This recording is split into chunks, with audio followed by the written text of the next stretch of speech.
대형 비닐 포장이 완료되면 지게차로 옮기는 일을 18살 고3 현장 실습생 이민호 군이 모두 책임지고 있었습니다. 민호를 죽인 거는 결국 책임감 때문이다. 지나고 보니까 자기가 하던 게 현장 실습이 아니라 일이었다. 서약서를 쓰는 것 자체가 뭐냐면 학생의 권익을 보장하기 위한 서약서가 아니라 학교가 책임을 회피한다는 거거든요. 학교가 저희 꿈을 이뤄주는 건지 저희 꿈이 학교를 이뤄주는 건지 모르겠다고. 저희는 인력이 아니라 사람입니다.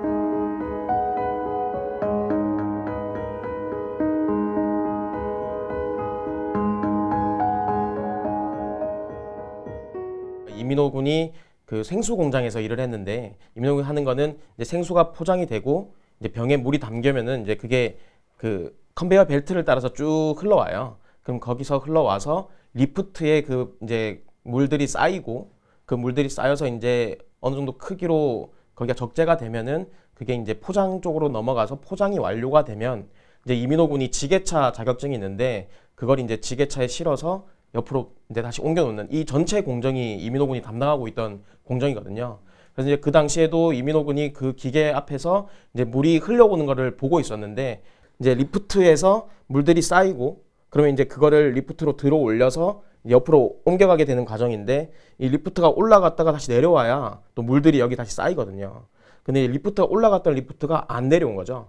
그래서 이제 물들이, 밀려오던 물들이 여기 이제 막 흐르고 이렇게 되니까 공정이 안 굴러가니까 이제 민호가 그때부터 이제 바빠진 거예요. 그래서 저쪽으로 가서 물들을 다시 또 빼보기도 하고, 기계가 안 내려오니까는 뭐 작동하는 뭐 이런 모습도 CCTV에 다 담겨 있고요.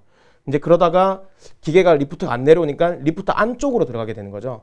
그래서 이제 민호 군이 하다가 뭐가 해결이 됐는지 나오려고 하는 찰나에 리프트가 이제 내려오게 된 거죠. 그러니까 민호 군이 들어갔다가 나오고 나서 리프트가 내려왔어야 되는데, 민호 군이 들어가서 이제 작업을 하고 이제 리프트가 내려오면서 민호 군이 그 찰나에 못 빠져나와서 이제 리프트의 끝쪽과 민호 군의 이제 목이라고 표현이 됐는데, 이제 상체 쪽이랑 그 주변에 있는 기계 사이에 낀 거예요. 공정 자체에 민호 군이 전체 책임자고 그 주변에는 아무도 없었어요. 이제 같이 일하고 있던 사람이, 가장 가까이 있던 사람이 이제 민호와 같이 실습을 나갔던 친구 한 명과, 그리고 이제 그 공장 정직원 한 명, 이렇게 두 명인데, 민호가 사고가 나고 이제 이 사람들이 뭐 그 민호의 소리를 들었거나 그런 건 아닌 걸로 알고 있고요. 이제 민호가 작업이 안 되니까 이 공장이 흘러가도 안 가는 거죠. 이제 그러니까 이쪽에서는 여기 왜 안 굴러가니? 저쪽 한번 가서 확인을 해봐라라는 얘기를 듣고 민호의 친구가 그 민호가 작업하던 곳으로 오다가 민호가 이제 사고가 난 걸 보게 된 거고요. 그 과정이 이제 뭐 4분으로 알려져 있는데 CCTV 상으로는 한 2분 정도가 됐던 걸로 알고 있고요. 그래서 민호 친구가 처음 발견을 하게 됐고, 그때부터 이제 민호 친구가 뛰어다니면서 뭐 정직원 데려오고 또 다른 선배들도 데려오고, 그래서 이제 조치를 했는데 119 구조대가 오는 데까지는 한 19분 정도 걸린 거라고. 네. 그래서 이제 민호가 기계에서 빠져나오는 데는 한 20분 정도 걸린 걸로 나와 있거든요. 민호의 신분은 현장 실습생이고 실습생은 학생이거든요. 이제 저희가 취재한 바에 따르면 민호가 했던 일들은 거기 있는 직원들, 심지어는 굉장히 오랫동안 일했던 부장급이 하던 일을 지금 다 프로세스를 관리하고, 저희가 취재한 내용을 보면 현장 공장 일지도 빼곡히 다 쓰고, 그러다 보니까 어쨌든 정 직원들이 해야 될 일이 떠넘겨졌다. 그러니까 이제 직원들이, 노동자가 해야 될 일을 학생에게 떠넘겼고, 그 부분에 있어서 아무도 곁에서 뭐 2인 1조로 보조하는 역할도 아니었고, 그 업무를 전담했기 때문에 전혀 해서는 안 될 일을 계속 맡고 있었던 거죠. 굉장히 상당히 오랜 기간 동안에. 민호가 이제 그 이번에 참사가 나기 전에 이제 부상을 입었어요. 갈비뼈를 다쳐서 이제 회사에 병가를 내고 한 3일 정도를 쉬는 와중에 민호가 출근 좀 빨리 할 수 없냐, 공장이 지금 올스톱되게 생겼다, 이런 문자가 왔거든요. 그러니까 사실 학생 입장에서도 그렇고 학부모 입장에서도 그렇고 압박이 되는 거죠.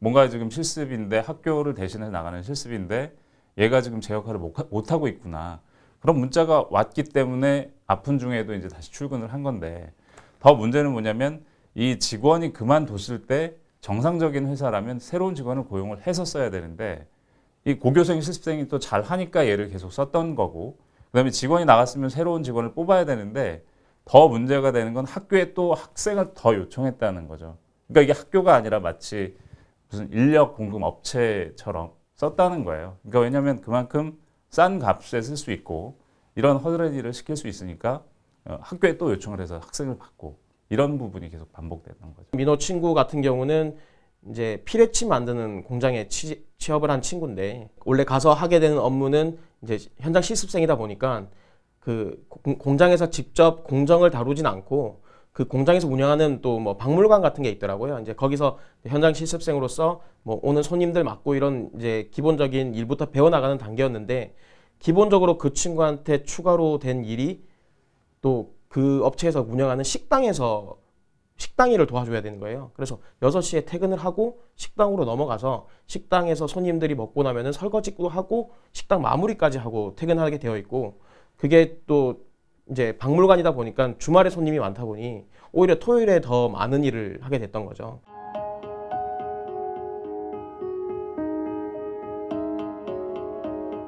원래 취지대로라면 학생의 전공 그리고 학생의 적성을 파악을 해서 얘네들이 장래에 가고 싶은 데에 미리 가서 배우는 개념인데 보면 적성이나 전공 불문하고 마구 떠미는 경우가 있어요. 그래서 그 1월에 그 콜센터 직원으로 근무하다가 자살한 홍모양 같은 경우는 그 평소에 애완동물을 많이 좋아했고 애완동물과를 진학했던 학생인데 전혀 상관없는 콜센터 직원으로 갔어요. 그리고 콜센터도 그냥 단순한 콜센터가 아니라 뭐 속칭 욕바지 부서라고. 왜냐하면 이제 저희가 통신사 고객들이 해지를 하려고 하면 그걸 막는 방어 부서거든요. 그러니까 방어를 하려고 하면 상대방이 얼마나 공격을 하겠어요. 그러면 그 부분을 다 떠안아야 되는 그런 욕바지 부서라고 일명 그런 부서에서 근무를 했던 거고 이번에 민호군 같은 경우도 원예 작물 뭐 이런 약간의 그런 과였는데 전혀 다른 업체에 근무하게 된 겁니다.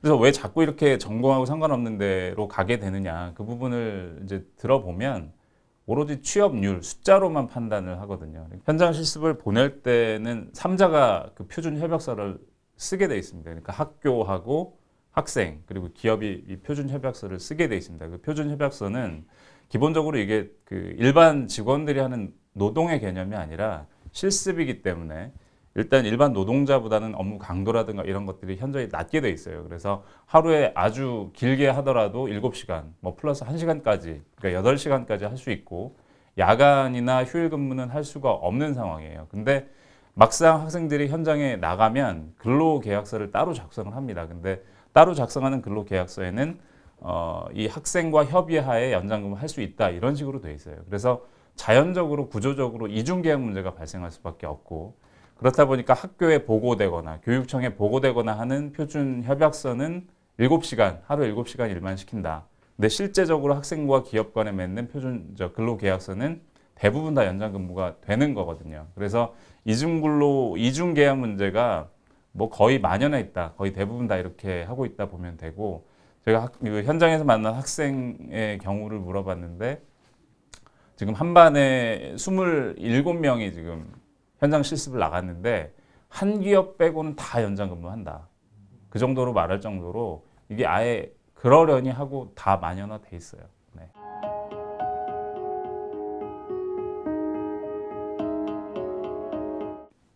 데이터를 보면 명확히 드러나거든요. 이제 제가 2000년대 초반에 교육부 출입을 하면 교육 기자를 했어요. 근데 그때는 이 특성화고 소위 말하는 뭐 실업계 고등학교라든가 이런 데의 진학률이 거의 70%, 60% 이렇게 됐거든요. 그래서 10년 좀 넘은 그 전에는 특성화고의 진학률이 대학 진학률이 너무 높은 게 그게 문제였어요. 오히려.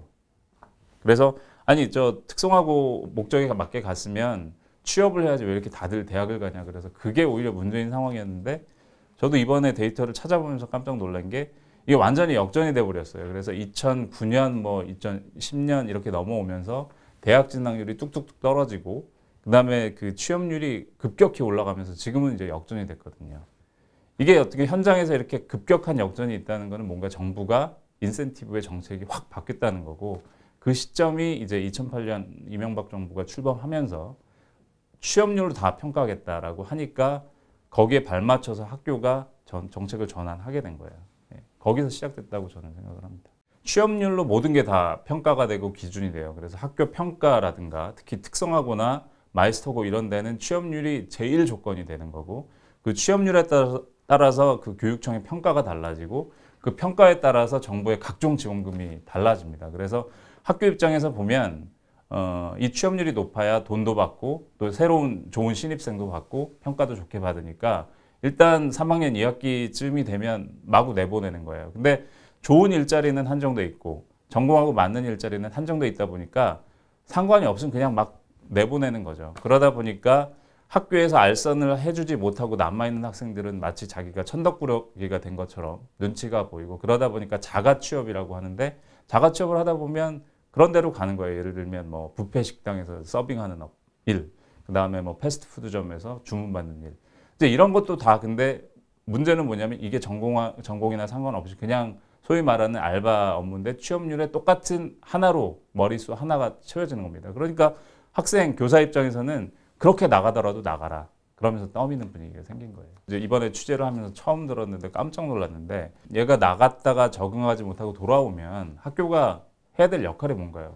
아, 야, 너 힘들었니라고 해야 되는 게 우선인데 이게 눈길이 굉장히 눈치를 준다는 거예요. 그래서 들어오면 기본적으로 뭐 정신교육, 훈화교육 이런 거 받고 그 다음에 깜지쓰기라고 하는데 이제 빽빽하게 이렇게 뭐 반성문 같이 쓰는 거죠. 뭘 잘못했는지 모르겠지만 반성문을 쓰게 하고 뭐 교장 선생님하고 등산을 같이 다녀야 된다라든가 뭐 심지어는 어느 학교 같은 경우에는 돌아오면 빨간 조끼를 입혀서 뭐 청소를 시킨다라든가 그러니까 완전히 학교에서 낙인을 시켜버리는 거예요. 쟤는 적응하지 못하고 돌아온 패자, 루저 이런 식으로 낙인을 찍어버리니까 애들이 현장에서 돌아오고 싶고 막 정말 못 참겠지만 돌아가면 어떻다는 걸 뻔히 아니까 그렇게 돌아가서 그럴 바에는 차라리 참고 견디자. 뭐 이러면서 이제 버티는 거죠. 버티다가 또 일이 터지는 거고. 전수조사를 어떻게 하냐면 교육부가 교육청에 공문을 내리고 교육청이 이제 각 학교로 공문을 내려서 일단 기본적으로 학교가 기업을 조사를 해야 돼요. 근데 학교와 기업은 이제 말 그대로 산학협력 단체거든요. 서로 MOU를 맺고 너희 쪽에 우리가 현장 실습생을 보낼 테니 좀 받아줘라. 그럼 기업에서는 현장 실습생을 좀 보내줘라. 우리도 일을 시키고 싶으니까 이렇게 둘은 서로 이제 도움을 주고받는 입장인데 학교가 그 업체를 조사를 해야 되고 그리고 또 학교가 업체를 조사해서 그런 기록을 지금 이제 보고를 하게 되면 말 그대로 학교가 그동안 관리 감독을 제대로 못했다는 것을 방증하는 거잖아요. 그렇기 때문에 학교에서 철저히 할 수 있을지 그런 부분도 문제가 되고 있고요.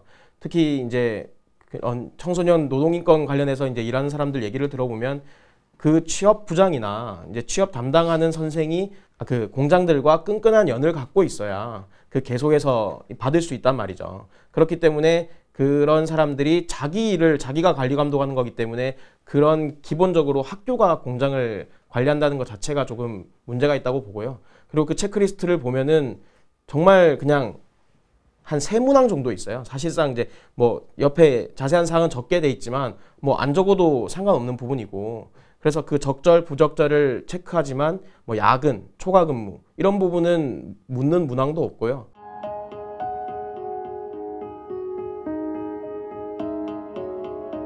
서약서라는 문서를 작성하도록 돼 있는데 내용을 보면 학생으로서의 신분을 뭐 어긋나지 않게 하겠다. 그다음에 뭐 자기가 과실로 안전사고가 나면 학교의 책임을 묻지 않겠다. 그러면서 자기 서명도 해야 되고 부모 서명도 같이 연설을 해야 됩니다. 법적인 어떤 효력이 있는 서약서는 아닌데 그럼에도 불구하고 뭔가 자기가 잘 지키지 않으면 이 부분에 대해 책임을 묻지 않겠다라고 썼기 때문에 이게 계속 심리적으로 압박이 되고 그래서 이제 업체 실습 현장에서 발생하는 여러 가지 문제들이 생겨도 참게 되는 내가 저걸 썼지 지켜야지 뭐 이런 어떤 영향으로 작용을 계속 악영향을 준다는 거죠. 가장 큰 문제는 이 서약서를 쓰는 것 자체가 뭐냐면 학생의 권익을 보장하기 위한 서약서가 아니라 학교가 책임을 회피한다는 거거든요. 너네가 어떤 문제를 저지르더라도 우리 학교는 문제가 없다, 책임이 없다 이런 거를 이제 받아놓기 위한 서약서예요. 그래서 이런 부분에 대해서 이제 학생의 권익보다는 학교의 어떤 책임 회피 목적이 너무 강하다 보니까 인권위에서도 진정을 받아들여서 9월부터 폐지를 권고했어요. 근데 지금 이제 전국에 17개 시도교육청이 있는데 서울하고 경남하고 전남 빼고는 아직 안 받아들여졌어요. 그러니까 14개에서는 아직도 그대로 유지가 되고 있는 거예요. 실습을 하다가 전공도 안 맞고 너무 열악해서 돌아가겠다라고 선생님들에게 얘기를 하면 선생님들이 그렇게 답변을 한다는 거예요. 처음에는 야 일단 참아라. 사회생활이 다 그렇지라고 얘기를 하고 그래도 힘들다고 하면 이제 후배를 들먹거리는 거예요. 야 너가 여기서 돌아오면 내년에 후배들 취업 나가야 되는데 네가 후배들 앞길 막을 거냐? 너 어떻게 할 거냐? 그러면 얘네들이 그 얘기를 들으면 일단 야 그래 그냥 참자. 내가 좀 참자. 몇 개월만 참아야지라는 생각이 들게 마련이라는 거죠. 그러니까 그 문서로 된 서약서 플러스 학교에서의 이런 압박들이 굉장한 큰 족쇄가 돼서 이게 문제가 있다는 걸 알면서도 이걸 어떻게 할 수가 없는 상황이 되어버린 거예요.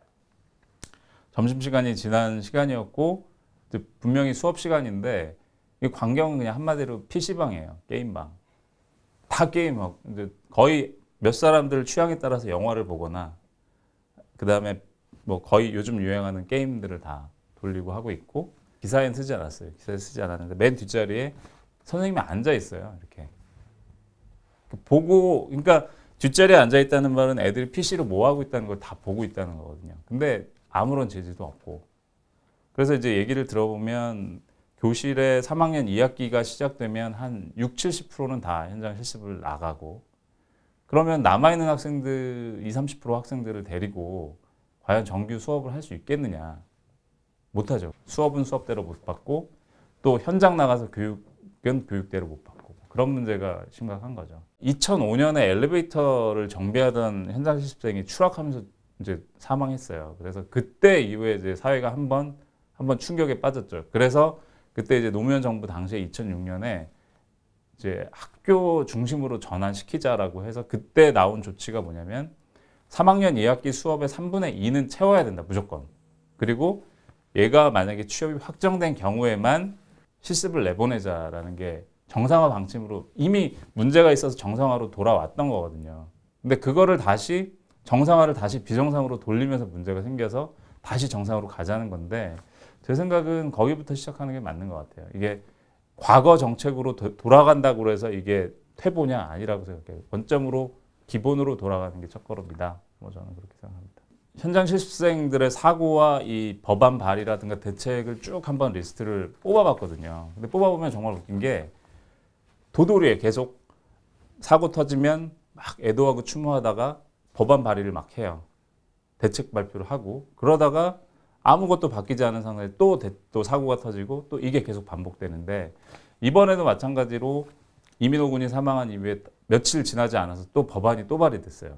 근데 예전에 발의됐던 법안들, 그러니까 홍량이 사망했을 때 뭐 그때 발의된 그 다음에 또 스크린도어에서 전 국민이 애도했던 그 김군 사건이 났을 때도 다 똑같이 법안이 발의됐지만 하나도 통과된 게 없거든요. 달라지지 않았어요. 근데 더 지금 문제가 되는 건 말씀하신 대로 이미 이런 어떤 문제에 대해서 처벌할 규정이 너무나 명확히 있어요.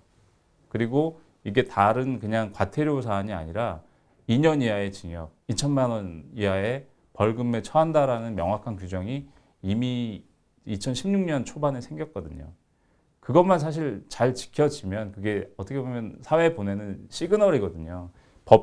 그 문구에 있는 게 시그널이 아니라 그게 적용이 돼서 야 이거 잘못하면 다 기업 파탄난다. 이거 애들 잘못 썼다가는 야 기업 다 말아먹겠다. 이런 정도의 어떤 체감하는 어떤 정책이 있어야 기업들도 야 우리는 교육 프로그램 없어. 현장 실습생 안 받는 게 나라고 하지. 이걸 뭐 법은 있지만 사문화된 규정이면 야야 싼 값에 빨리 쓸 때 빨리 쓰자. 뭐 이런 정도로 간다는 거죠. 계속 그게 반복돼 왔고. 그래서 저희 팀의 지금 생각은 규정을 정말 강력하게 적용하는 케이스가 나와야 된다. 이번 제주건 뭐건. 그래서 기업인들도 봐서 아 현장 실습생들은 싼 값에 쓰는 만만하게 쓰는 노동이 아니다라는 거를 느끼게 해줘야 기업들도 달라지지 안 달라진다는 얘기죠. 지금 현재 아직 장례까지 치르지 못하고 있는 상황이기 때문에 그 공장에서는 민호가 적절한 조치를 취하지 않고 그 기계에 들어갔다가 사고를 당한 부분이 있다는 거를 그 산재 신청서에 명시를 해놨어요.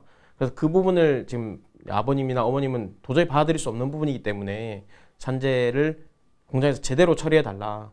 그런 걸 좀 해주지 않는 이상은 정확한 이제 그 사고에 대한 사과와 이제 이런 산업재해에 대해서 이런 표현을 빼주지 않으면은 장례를 치르지 않겠다 해서 지금 민호 군이 19일에 이제 했으니까 지금 벌써 열흘 넘게 아직 장례도 못 치르고 네, 영안실에 있는 상태입니다. 현장 실습 제도는 그 특성화고, 그러니까 이제 고등학생들이 진학이 아니라 좋은 직장을 미리 준비해서 나가도록 하겠다는 취지잖아요. 그런 취지를 지키려면은 지금 특성화고가 어떻게 운영되는지, 그리고 현장 실습생들이 어떤 지금 처지에 놓여 있는지를 저희가 알아야 더 좋은 제도로 만들 수 있도록 저희가 또 좋은 보도를 할 수 있다고 생각됩니다. 그래서 많은 학생들이 저희들에게 어떤 현장 실습이 있고 어떤 특성화고가 있는지를 알려주셔야 저희가 더 많이 배우고 더 좋은 기사를 쓸 수 있으니까요.